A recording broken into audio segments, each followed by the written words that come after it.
o que eu falei pra você que eu queria voltar é assim, pro momento em que o seu pai e sua mãe, já estando aqui, conseguiram trazer vocês. Como é que foi essa notícia que chegou lá? Tipo, ok, vocês vão agora. É Como é que porque foi esse tem, movimento? tem a lei de, união, de reunião familiar. Foi através dessa reunião familiar que eles conseguiram. E estavam enrolando muito. É muita burocracia, é muito dinheiro, muito dinheiro. E eu falo que a minha irmã do caçula foi um presente, porque não estava planejada. Meus pais estavam passando muita dificuldade nesse momento. E ela chegou numa hora que, assim, foi crucial pra gente sair de Cuba, tendo uma irmã brasileira. Então ela foi muito. meio que a raiz aqui, né? Aham. A raiz brasileira Sim. pra vocês poderem vir. Foi muito. Tem coisas que só Deus explica, sabe? E aí, eu quero saber, ok, está a Zoe lá com 12? 12 anos? 12 anos. 12 anos, ok, estou indo embora, só que entrou no avião. E aí, como é que foi essa Gente, experiência? Eu quero saber a tua cabeça entrando em contato com barrinha de cereal. Tudo. Quero tudo. Gente, quando eu saí de Cuba, quando eu tava no avião, pra mim era, ok, vou encontrar meus pais, beleza. Quando eu cheguei no Brasil, tipo, a primeira coisa que eu não tava acostumada a uma cidade grande, eu cheguei em Curitiba. É uma cidade gigante, cheia de carro. Aí cara, tipo, eu nunca tinha visto tanto carro na minha vida, e carro moderno, né? Porque lá é anos 50, 40 e tudo, não é aquele de coleção bonitinho, é tudo fake, aqueles carros lá, pelo amor de Deus. Nossa Senhora, e carroça, enfim. E aí eu cheguei aqui, a primeira coisa foi essa, foi a quantidade de carros, a imensidão da cidade. E aí eu cheguei na cidade dos parentes do meu pai, em Paranaguá, e eles me receberam com uma mesa, tipo, o tamanho desse, assim. Logo na chegada, é o momento Sim, da chegada. Sim, me receberam com uma mesa, cheia de comida. Meu Deus. Carne vermelha, que em Cuba é proibido. Frango, que eu não aguentava mais ver na minha frente, porque não sendo mal agradecida, é chique comer frango em Cuba, e eu tinha essa possibilidade, na época, agora nem frango estão achando com dinheiro, tá? Mas na época era mais fácil, minha avó comprava uma caixa de frango pro mês todo, em dólar, caríssimo.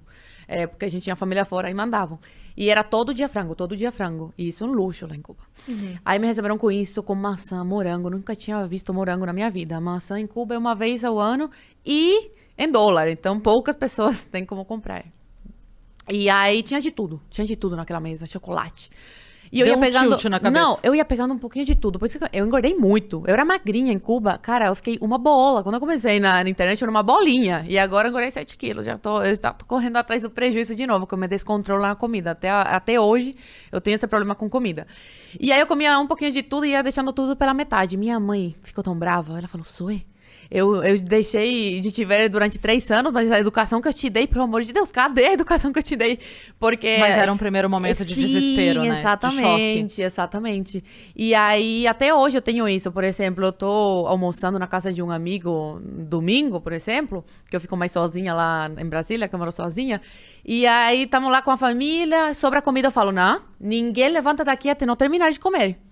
Não vão jogar fora essa comida, porque tem muito costume, né? Ah, não comeu mais, joga. E tem que comer. Um dia eu tava com um pedaço de frango no prato, e aí todo mundo percebeu que eu já tava bem assim, tipo, não conseguia comer mais nada. E aí falando, só você não precisa comer, fica tranquila, sem vergonha, nada. Aí eu vou comer. Eu fui na cozinha, dei uma volta, sentei de volta na mesa e engoli o pedaço de frango. Não deixou. Não deixei. Eu tenho até hoje esse problema com comida, sabe? Desperdício. E eu acho que vai acabar. Então, por exemplo, aqui tem um chocolate, eu não vou deixar ele falar, depois eu vou no mercado e compro um. Não, eu tenho que comer esse chocolate. Entendeu? Porque é capaz que acaba. E minha avó em Cuba, ela comprava uma barra de chocolate para durar um mês. E ela escondia. E eu sempre achava e eu comia. Então, lá em Cuba, comer chocolate, essas coisas é um luxo. Bolacha também. Aí ela comprava uma caixa de bolacha, escondia no guarda-roupa. Eu ia lá e comia, escondida. Então, ela guardava, por quê? Porque não era todo mês que a gente podia comprar e não era todo mês, todo dia que aparecia para comprar, entendeu? Você desaparecia porque às vezes você mesmo tendo dinheiro não tem a bolacha. Sim. Agora, atualmente, tá desse jeito. Pra tudo. Pra tudo. Pra tudo. Carne não é todo mês que chega.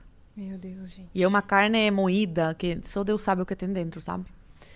Café com pedaço de pedrinha. Tem um vídeo na internet que eu já postei também de cubano denunciando. Olha esse café aqui. Aí fazendo assim no café, mostrando café com pedrinha.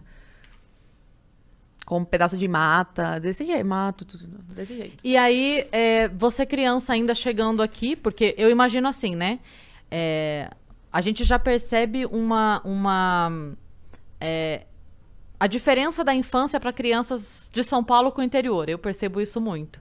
E aí eu imagino que quando você chegou, você ainda era bem mais infantilizada pelo pouco acesso a informações, né? Ainda tinha Eu sempre pareci muito mais velha do que... Mas eu digo de inocência, você De tinha inocência. Ou você já era...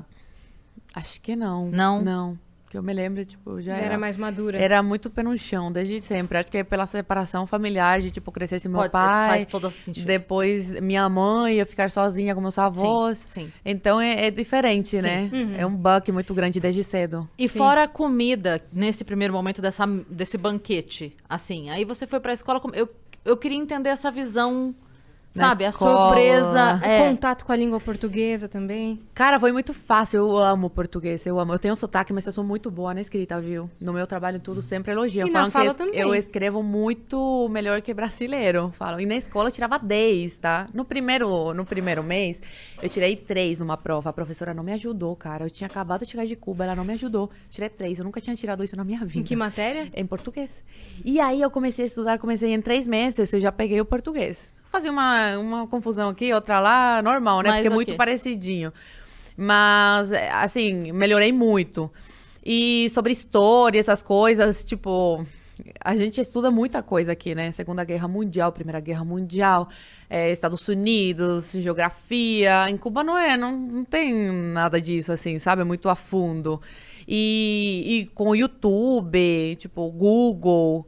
Lá em Cuba, para você fazer uma pesquisa, você tem que ir na biblioteca, porque não tinha, na minha época não tinha internet, era zero, mesmo com dinheiro. Então eu tinha que ir na biblioteca e tal. Aí eu, nossa, Google, para que serve? Não, você Engraçado pode porque pesquisar você fala- tudo. Aí eu, tudo? Mas tudo o quê? Tudo sou. E música no YouTube, eu falava, qualquer música, porque em Nossa, Cuba cara. não era assim. Em Cuba, uma amiga minha, aquela que me dava roupa e tal, chegava de Cuba com o pendrive e aí passava as músicas pra mim. Não, chegava de Estados Unidos pendrive. pra Cuba com o pendrive e aí eu pegava as músicas, desse jeito. O que eu ia falar é que você falou, na minha época era assim como se fizesse 20, 30 anos. Na sua época tem 5 anos, 10 anos, Não, né? mas, cara, eu tava conversando com a Leda essa semana, a Leda Nagli, ela falou, menina, você não parece que tem 22, porque eu já vivi tanta coisa, que parece que eu já tenho uns 40, 50, sabe? Porque quando você fala, na minha época não tinha internet. Sim, mas a tua época sem internet é 8, 10 anos. 10 anos atrás. Então, assim, ainda é ontem, né? Ainda é ontem. Mas pra mim já faz muito tempo. Porque já viveu muito mais coisa. Muito mais coisa. Desde muito cedo, né? Vida de imigrante não é fácil, né? Então, desde muito cedo já comecei a trabalhar, a me virar e tal.